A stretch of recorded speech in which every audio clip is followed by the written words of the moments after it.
உலகத்துல ஆம்பளைங்கள் மட்டும் ஜெயிக்கக்கூடிய ஒரே ஒரு சேலஞ்ச்.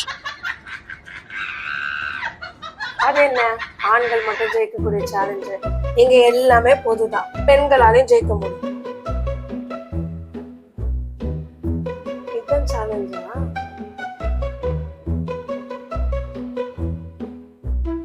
சாரியில பாக்கெட் இல்லையே. ஓ, இதுதான் சேலஞ்சா? என்ன பண்ணும்? நீ பண்றதெல்லாம் பண்ணணுமா? திரும்ப சாரியில பாக்கெட் இல்லையே, வேற ஏதாவது பண்ணு. என்ன சேலஞ்சுன்னு சொல்லு.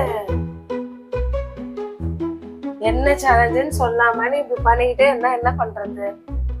ஓ, இதுதான் நான் கேமரா பார்த்துட்டே இருக்கணுமா? கண்ணு சிமிட்ட கூடாதா? தலைக்கு வச்சுக்கணுமா? இப்படி வச்சுக்கணுமா? இப்படி ஆடணுமா? சேலஞ்ச் என்னன்னே சொல்ல. இல்ல வேற வீராப்பா பேசுறாங்க, அவங்கதான் வின்னாயிடுவாங்கன்ட்டு.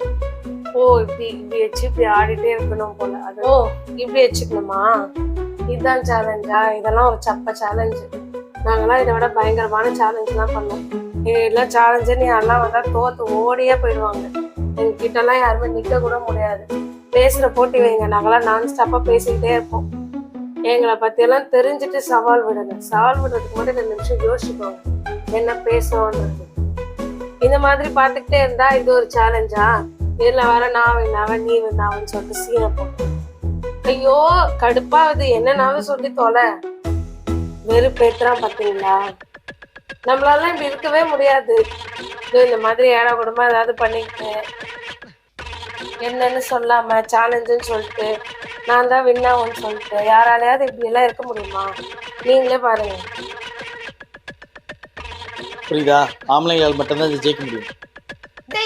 என்ன சேலஞ்சுனே சொல்லாம நாங்களே ஜெயிப்போன்ற ஒண்ணு அவ்வளவுதான். நானு சொல்லுங்க மாமா குட்டி, சொல்லுங்க மாமா குட்டி, சொல்லுங்க மாமா குட்டி. லாங் டிரைவ் போலாமா?